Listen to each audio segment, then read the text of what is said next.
This was the heartbreaking moment. The judge sentenced Mrs. Mariam Sanda to death by hanging for killing her husband. Accordingly, I hereby sentence Mariam Sanda to death by hanging until she dies. This I have done, believing that she will.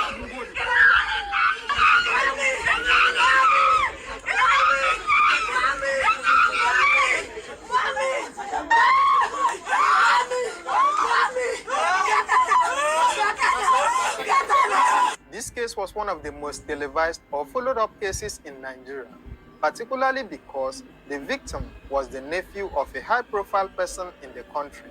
At the same time, the suspect also had a powerful and well-connected mother.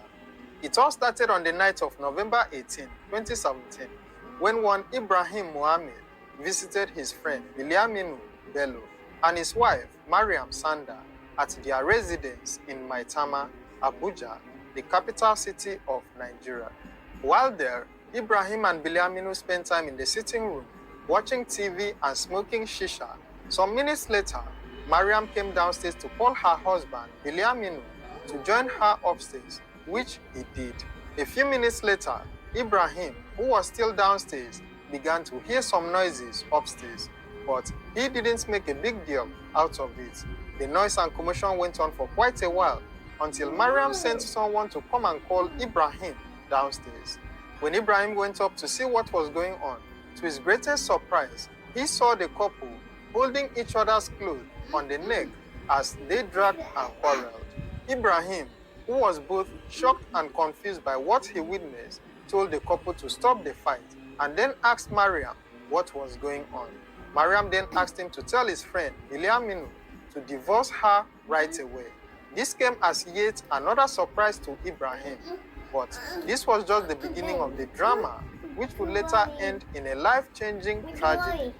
Ibrahim pleaded with Mariam to let go of her husband and to exercise patience so that they could sort things out.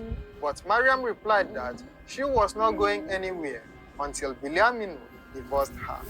When Mariam finally let go of her husband, she reportedly picked up a bottle by the side of the door and then broke it on the wall. She went straight towards her husband and attempted to use it on him. But Ibrahim quickly intervened by holding her hands, which allowed Biliaminu to go from behind and collect the broken bottle from her. After collecting the broken bottle, Biliaminu went downstairs to dispose of it, while Ibrahim closed the door and tried to talk Mariam into stopping the fight with her husband.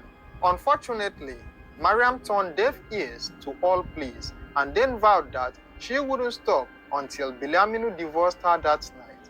She went on to threaten that it was either he divorced her or she would cut off his manhood. As Ibrahim continued to plead with her, Biliaminu entered the room once again and Mariam immediately followed him, insisting that he must divorce her that night.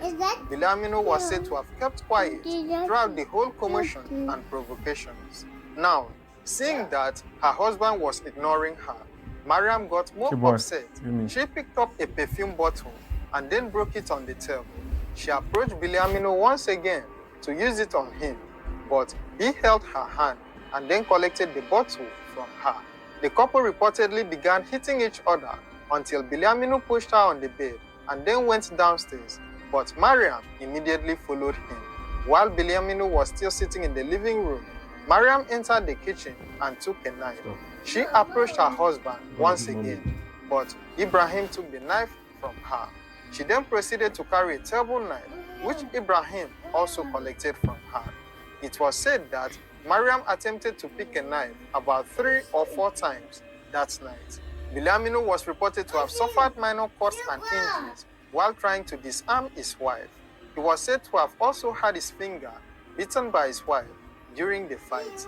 Now, due to the violent nature of the quarrel between the couple and how unrelenting Mariam was, Ibrahim had to call Biliaminu's uncle and cousin to come and see if they could restore peace.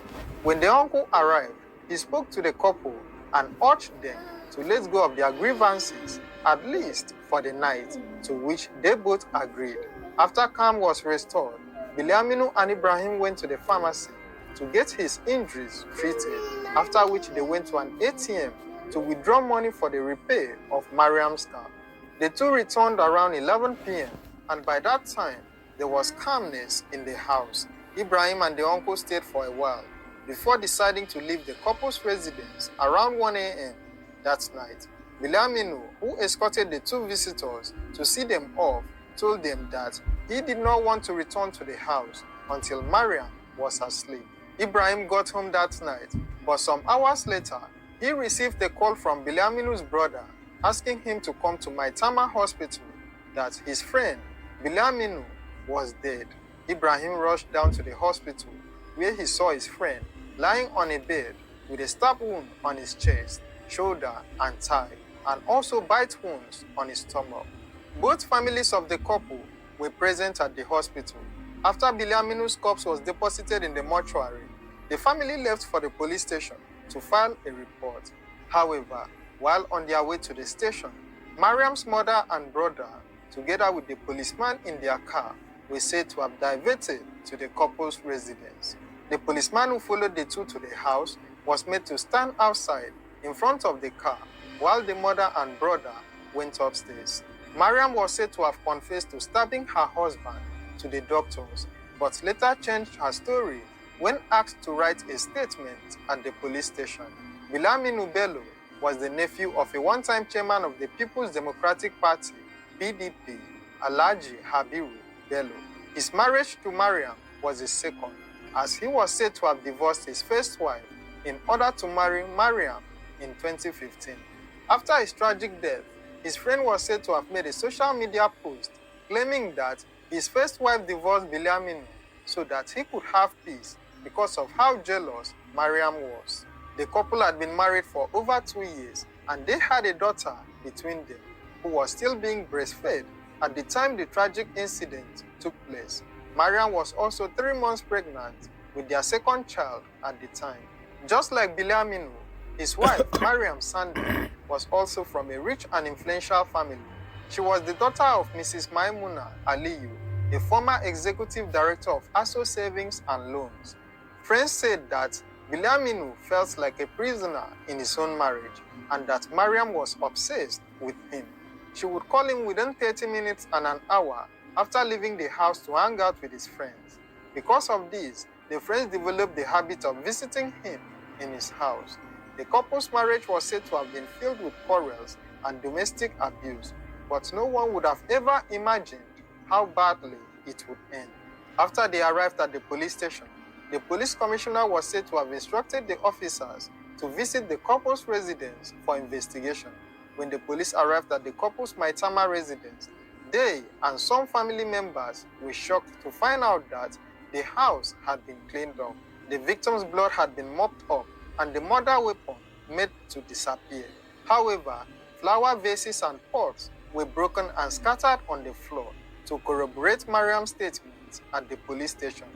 This came as a surprise because there were other people in the house before and after the tragic incident. It was at that point that it became clear to Ibrahim that the diversion made by Mariam's mother and brother while heading to the police station was for them to go and manipulate the crime scene and also hide incriminating evidence. The police arrested Mariam, her mother, her brother, and house help. Mariam was charged with the murder of her husband, while the other 3 were accused of causing the evidence of the offense to disappear by cleaning the blood from the crime scene with the intention of shielding Mariam from legal punishment.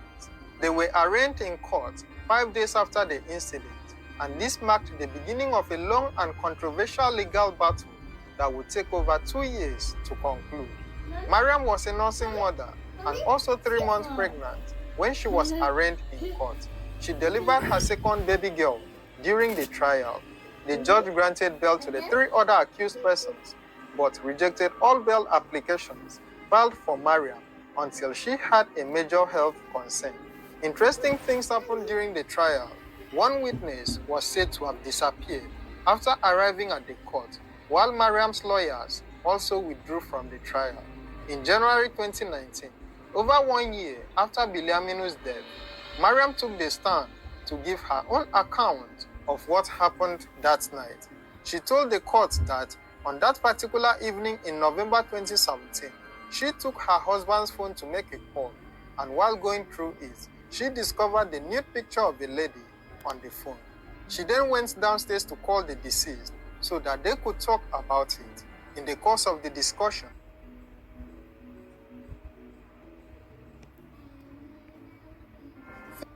to El-Rufai. They cried to El-Rufai.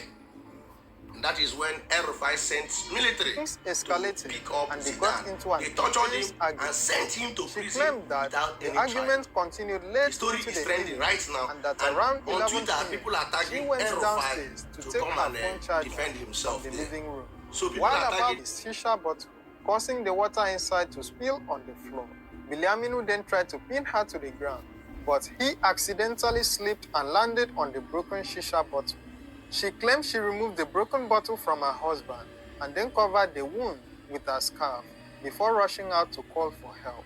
Mariam denied threatening to stab her husband with a knife and also labeled the testimony given by Ibrahim and the other people present in the house as false.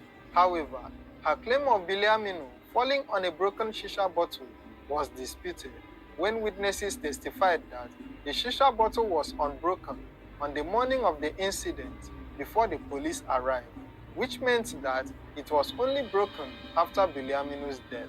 An autopsy could not be carried out, and the alleged reason was that the crime scene had been cleaned up before police arrival.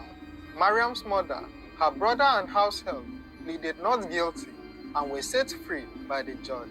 The police couldn't find the murder weapon nor an eyewitness who would testify to seeing Mariam murder her husband that night. However, the judge used the testimonies of Ibrahim and others, as well as the doctrine of last seen, which states that the last person to be seen with the victim bears full responsibility for what happened to the victim. On January 27, 2020, Mariam was found guilty of murder and then sentenced to death by hanging. Her sentence was followed by a huge burst of emotion, both from Mariam herself and her family members. She appealed her sentence about 11 months later, but lost the appeal. She then proceeded to the Supreme Court in November 2022 to try and overturn her death sentence. This was a very tragic case. Do you think the verdict given to Mariam was too severe or deserving? Let me know your thoughts in the comments below. Don't forget to like, share, and subscribe to this channel.